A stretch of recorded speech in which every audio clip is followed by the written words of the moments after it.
시청자 여러분 안녕하십니까? 10월 27일 상지대학교 뉴스 특집을 시작하겠습니다.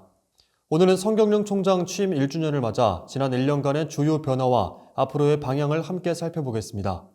지난해 상지 구성원들의 축하 속에 열린 취임식을 시작으로 성경용 총장은 공동체와 혁신의 상지를 비전으로 내세우며 학교 운영에 나섰습니다. 1년이 지난 지금 상지대학교는 어떤 모습으로 변화하고 있을까요? 이태 기자가 전합니다. 네, 안녕하세요. 상지대학교 2025학년도 총학생회장 임재영입니다. 실제 학교 학생들의 목소리가 정책에 반영된 사례가 있다면 소개해 주실 수 있을까요? 안녕하십니까. 2025학년도 동아리연합회 회장을 맡은 최수정이라고 합니다. 대학의 본질이 무엇이라고 생각하시나요? 그 본질을 지키기 위해 총장님이 포기하지 않겠다고 다짐한 것에 대해서 설명 부탁드리겠습니다. 안녕하세요. 저는 2024학년도에 입사한 융합교육학과 김소연입니다. 먼저 총장님의 취임 1주년을 축하드립니다. 저는 대학의 구성원으로서 현재 학교와 마주한 다양한 위기 속에 앞으로 우리 대학이 어떤 방향으로 나아갈지가 사실 가장 큰 관심사입니다. 취임하신 지 1년이 지난 현재 시점에서 총장님께서 처음 약속하셨던 전략들이 우리 대학에 어떤 변화를 만들었는지 궁금합니다. 안녕하십니까. 저는 학술정보원 전산정보팀 직원 박상민입니다. 먼저 총장님 취임 1주년을 진심으로 축하드립니다. 그럼 총장님 때 질문 드리겠습니다. 총장님께서는 5대 전력 사업을 통해 재정 잘 이끌어가겠다고 하셨습니다. 너무 공감되는 말씀이셨고 많은 구성원들이 바라고 있는 상황이라고 생각합니다. 아직 가시적인 성과가 나오긴 이르지만 이를 위한 준비가 어떻게 진행되고 있는지 구성원들에게 잘 공유가 되고 있지 않다고 생각합니다. 지난 1년 동안 말씀 주신 5대 과제를 위한 어떠한 성과가 있었는지 궁금합니다. 앞서 인터뷰한 내용을 포함해 총 12명으로부터 다양한 질문을 받아 이를 총장에게 직접 물었습니다. 먼저 학생들의 질문입니다. 대학의 본질은 무엇이라고 생각하시나요? 모든 대학이 추구하는 것은 진리를 탐구하는 것입니다. 사람이 사는 사회는 어떤 원리에 따라서 움직이고 또 현재 진행되는 것들이 미래에 어떻게 될 것인가 하는 것들을 찾아내는 진리 탐구가 가장 중요한 대학의 존재 이유라고 생각합니다. 그럼 학생들의 목소리가 실제 정책에 반영된 사례가 있다면 소개해 주실 수 있을까요?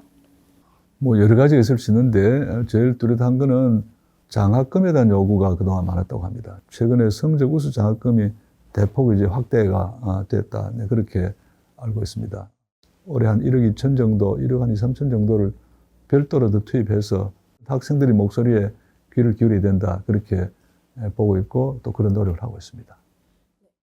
교수님들의 질문입니다. 취임하신 지 1년이 지난 지금 시점에서 총장님께서 처음 약속하셨던 대학들이 우리 대학에 어떤 변화를 만들었는지 궁금하다고 합니다. 이와 관련해서 가장 성과낸 부분은 무엇인지, 앞으로의 임기 동안 성과를 내고 싶은 분야는 무엇인지 말씀 부탁드립니다. 여러 가지가 있으나 가장 중요한 것을 말씀드리면은 이 AI를 중심으로 우리가 미래를 개척하자. 기업하고 협력하는 이 시스템을 통해서 새로운 길을 열어야 된다. 이 두 가지를 가장 중요하게 말씀드릴 수 있고 그 외에 세계 한류, 한상, 한인대학, 고령친화대학은 조금 느린 속도로 갑니다만은 저는 이걸 해내야 우리 대학의 미래가 보장될 수 있다. 이렇게 생각하기 때문에 차근차근 진행하려고 그렇게 생각합니다. 아직은 초기 단계니까 답변을 드리지 못해 미안한데 앞으로 한 1년 정도 더 노력해서 그때는 함께 우리가 좀 기분 좋은 마음으로 이런 토론을 할 수 않겠나 그렇게 생각합니다. 다음으로는 직원 선생님들의 질문입니다. 우리 대학은 학교의 운영비를 대부분 등록금 수입에 의존하고 있는데 총장님께서는 취임 시 한류 한상대학, 평생교육대학, UBRC 등 5대 전략 사업을 통해 재정 자립을 하겠다고 하셨습니다. 지난 1년 동안 말씀해 주신 5대 과제를 위한 어떤 성과가 있었는지 말씀해 주실 수 있을까요? 여러 가지를 모아서 학생 수를 확대해야 되고 그 각각의 기관이나 기업의 필요, 수요를 충족하는 연구를 하고 기술 개발을 하고 또 교육도 하고 이렇게 해서 여러 가지 준비를 하고 있고 각각을 위해서 세계 한류 한상 한인대학 연구회, 고령 친화대학 연구회 모임을 지금 만들어 가동을 하고 있는 중이고 또 우리 외국인 학생들은 여전히 우리가 지난 작년에 99.7%를 이제 달성했고 올해는 수시 모집 경쟁률이 작년보다 더 올라갔습니다.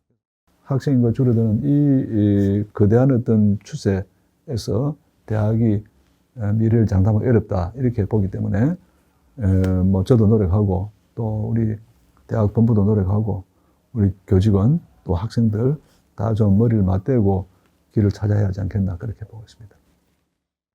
성경용 총장은 AI 혁신과 공동체 의식을 통해 상지대학교를 더욱 발전시키겠다고 말했습니다. 이외에도 9명의 질문은 상지뉴스가 준비한 총장 인터뷰를 통해 만나보실 수 있습니다. 지금까지 이태희 기자였습니다.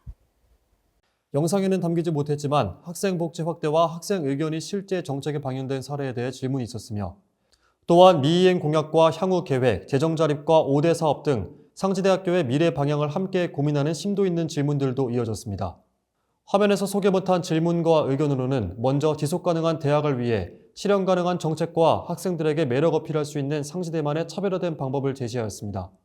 단기적으로는 재정 위기 해결과 중장기적으로 특성화 기반을 갖추길 기대했는데 성과가 미흡하다라는 평가가 있었습니다. 능력 중심의 업무 환경 조성을 위해 충분한 정보를 갖고 소통하는지와 교직원 인사 원칙에 대한 질문 등이 있었습니다. 영상에 담지 못한 사실 확인에 대해서는 저희 상지미디어센터 인스타 카드뉴스에서 확인하실 수 있습니다. 남은 임기 동안 총장님이 진지한 성찰과 일대 혁신, 열린 소통을 통해 성과를 구성원들과 공유해야 할 것이며 상지 구성원들도 문제 제기와 비판을 넘어 당사자이자 동반자로서 적극 참여하고 함께 할 것입니다. 대학의 변화와 혁신, 소통과 민주적 운영을 감시 비판하며 대안을 제시하는 역할은 다른 기관이 아닌 언론의 의무입니다. 학내 언론 역할을 회복하는 시점에서 미디어센터는 본부는 물론 책임 있는 기구들의 역할에도 관심을 갖고 발로 뛰며 취재하겠습니다. 이상으로 상지대학교 뉴스 특집을 마치겠습니다. 시청해주신 여러분 고맙습니다.